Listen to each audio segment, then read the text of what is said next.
O que mais pode dar errado quando um pai tem a brilhante ideia de levar seus 2 filhos pequenos para passar um feriado num chalé isolado de tudo e de todos, cercado de neve para todos os lados. Então, situações inexplicáveis começam a acontecer durante a estadia dos 3 e o que era para ser um feriado em família acaba se tornando um angustiante pesadelo sem fim.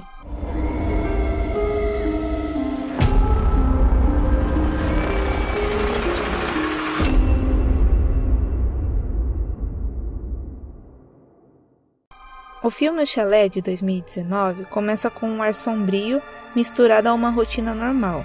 Mas como assim? Ao mesmo tempo em que ouvimos uma mãe chamando seus filhos para sair, somos apresentados aos cômodos de uma casa de boneca, que é a réplica perfeita do chalé do filme.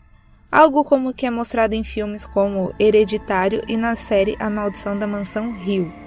Nesses primeiros segundos de filme, você já fica, casa de bonecas, nunca dá bom em filmes assim. Depois, a cena começa com a mãe que estava chamando as crianças se arrumando, e claramente ela não está psicologicamente bem. Além de que é a atriz Alicia Silverstone, que eu achei que teria mais cenas no filme, mas não tem. Resumindo, os pais das crianças principais estão se separando, e tanto a mãe quanto as crianças não aprovam a namorada do pai, obviamente. 2 pontos importantes para prestarmos atenção nesse início de filme. É que a mãe das crianças tem o psicológico abalado e que a menina, uma das crianças, ela tem uma fixação por manter sua boneca igual à mãe, pelo menos nas roupas. A mãe e as crianças vão até a casa do pai deles e lá o pai fala que ele quer o divórcio.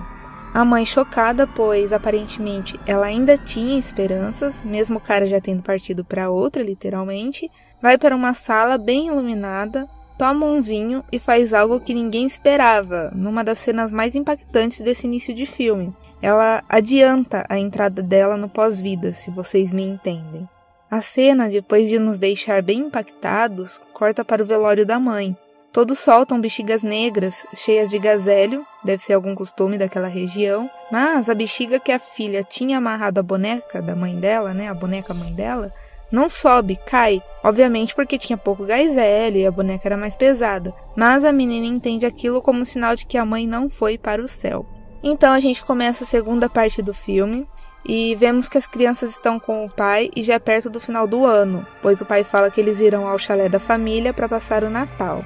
Porém, ele quer que as crianças passem esse tempo no chalé com a noiva dele, que obviamente elas odeiam e culpam pelo falecimento da mãe, até que ele possa terminar um trabalho e se juntar a eles para o Natal. As crianças relutam bastante e se negam, mas o pai é quem manda e eles são crianças, não tem muito o que fazer. Um parêntese aqui porque, nesse momento, o filho deixa escapar que a noiva do pai está no livro dele. E é aí que a gente fica, mas que livro? Provavelmente o filme vai explicar mais pra frente, né? Bem, vai, mas poderia ter explicado melhor. Um dia antes da viagem, as crianças invadem o escritório do pai e vemos que realmente a namorada do pai tem uma foto no livro dele, que era sobre seitas sinistras. Assim, pra mim toda seita é sinistra, mas vai. Vemos pela foto que a namorada do pai, na época, era apenas uma menina e uma inscrição que fala que ela foi a única sobrevivente da tragédia. Nisso, as crianças abrem um arquivo de vídeo no computador do pai que mostra uma gravação do pessoal da seita, deitados com a cabeça coberta e aparentemente fora do mundo dos vivos, se é que vocês me entendem novamente. A pessoa que está filmando tira o lençol da cabeça das pessoas e vemos que todos têm a palavra pecado grudada em suas bocas, numa fita adesiva. Então o plot acontece quando a pessoa que está filmando filma o espelho e vemos que é a namorada do pai das crianças. E gravem bastante essa cena do pessoal com a fita adesiva escrito pecado na boca, porque ela vai ser muito importante para a gente entender o filme. Então, o pai das crianças aparece e eles dão uma desculpa besta por estar ali no escritório dele e ele acredita. Outra pausa aqui. Não teremos quase nenhum desenvolvimento desse tema da seita e da investigação feita pelo pai depois. Penso que o filme poderia ter aproveitado mais essa informação, muito além do que um plano de fundo. 2. Como esse pai deixa informações tão sensíveis disponível para qualquer um que tiver acesso ao computador dele? Complicado, hein? Voltando. O filme tem muitas cenas que passeiam pela casa de bonecas, aquela que eu falei lá no início, que é a réplica do chalé, e você fica pensando, Não confio nessa casa de bonecas e ela tá aparecendo muito, vai ter merda aí. Tá, vamos com calma, ok? No dia seguinte, as crianças estão no carro aguardando o pai e a namorada. E é aí que vemos a namorada do pai pela primeira vez. Ela é normal e tem um cachorro, além de parecer querer ser legal com as crianças. Nisso começa a terceira parte do filme. Todos chegam ao chalé e o pai ainda está com eles. As crianças continuam sendo extremamente rudes com a namorada do pai e toda a tentativa dela de interagir com eles ou acaba num quase acidente ou com eles a fazendo se sentir mal. Então, chega o momento de o pai voltar ao trabalho e das crianças ficarem sozinhas com a futura madrasta até ele voltar perto do Natal. A todo momento ficamos tensos, pois as cenas da câmera passeando pela casa de bonecas ficam passando e também o foco num quadro de uma santa bem sinistra faz a gente ficar segurando a respiração, esperando um espírito aparecer o tempo todo. Além da menina que fica pra cima e pra baixo com a boneca idêntica à mãe. Intrigante é que ela troca a roupa da boneca e fica aquela pulga atrás da orelha. Se ela trocava a boneca igual a roupa da mãe, por que ela continua trocando? Então, a namorada do pai, que se chama Grace, começa a enfeitar o chalé para o Natal. Ela até pede ajuda para as crianças, mas já sabemos que seria em vão. As crianças permanecem trancadas no quarto e não fazem a mínima questão de sequer responder à moça. Durante a noite, assistindo ao filme, o menino das crianças, o menino mais velho, ele oferece um chocolate quente para Grace e decide ligar um aquecedor a gás pois estava muito frio. Grace disse não seria perigoso, mas o menino fala que está muito frio e é por pouco tempo. Todos acabam dormindo e é aí que começa a quarta parte e a mais estranha do filme. A Grace tem um sonho bem doido e quando ela acorda, o chalé está gelado e sem energia. Além de que toda a comida, as coisas da casa e deles e o cachorrinho dela simplesmente tinham desaparecido. E para variar, os celulares estavam todos descarregados. Durante toda essa confusão, Grace fica muito preocupada, principalmente com a segurança das crianças.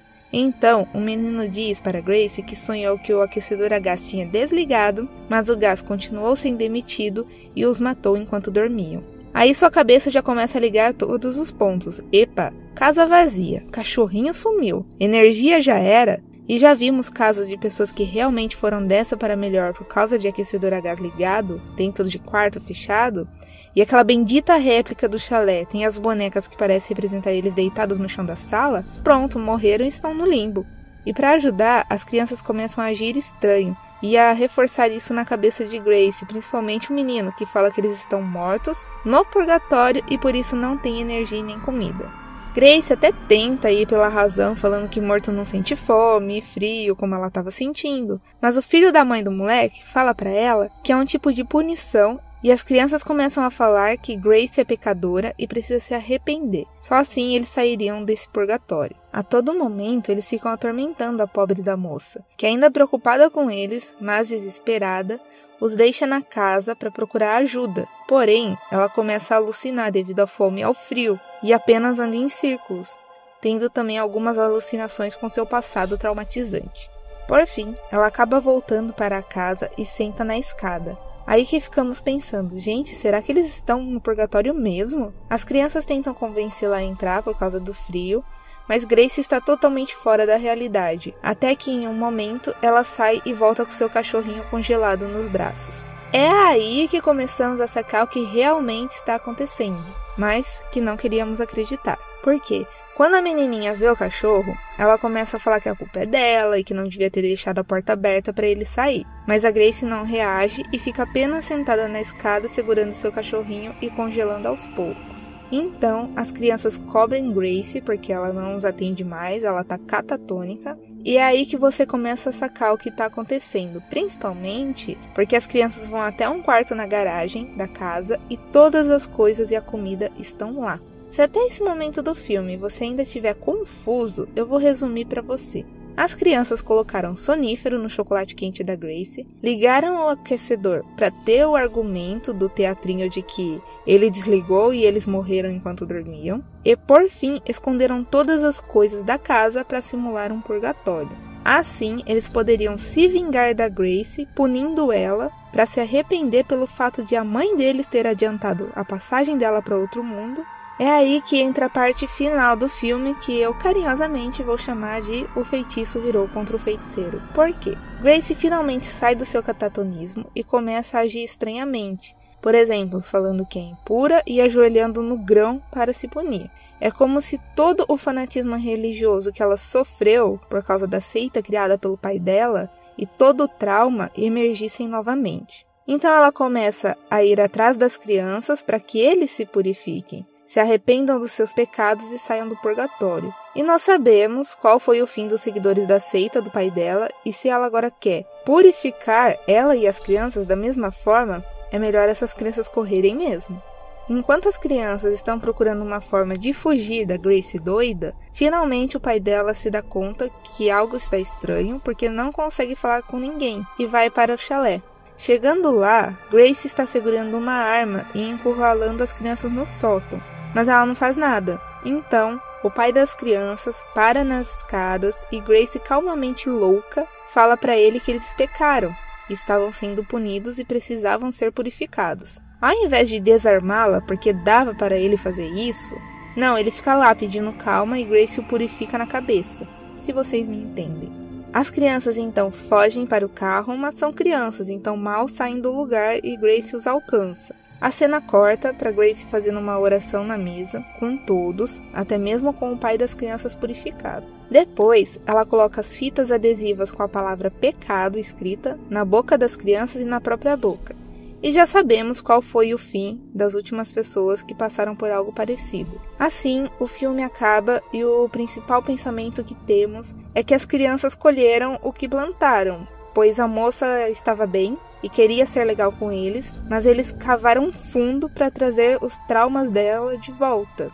O pai também é culpado por deixar duas crianças sozinhas com uma pessoa emocionalmente instável e que estava se recuperando de um trauma extremamente sério. Mas em síntese, o filme ele é bem construído, poderia ser bem mais desenvolvido e trabalhar mais a questão do passado da Grace, que ficou bem superficial, apenas como um plano de fundo para gerar certa apreensão, assim como os takes da réplica do chalé, que só geraram apreensão, mas no fim não nos mostram nada. Porém, todo mais realmente faz a gente ficar pensando o que está acontecendo, se é sobrenatural ou não, e no fim vemos que devemos temer mais a maldade humana do que o sobrenatural.